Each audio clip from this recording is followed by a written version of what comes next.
Ekipi i Valbonës nuk e përballon Lushnjën në fushën e plugut ku u mund në shifrat 4-1. 3 golat e posuar brenda 9 minutave të para bën që fati i ndeshjes të vendosej shumë shpejt. Megjithatë, tropojanët pas këtij shoku arritën të ekuilibronin lojën dhe shënuan edhe një gol nderi në fund.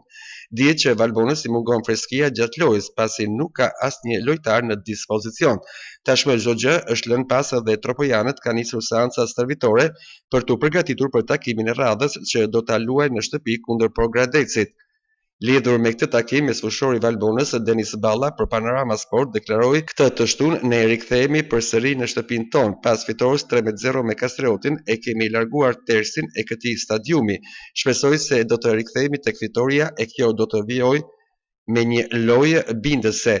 Pavarësisht se nuk kemi pretendime, është një detyrim për ne që të dhurojmë ndeshje të bukura dhe për të kënaqur tifozët tropojan.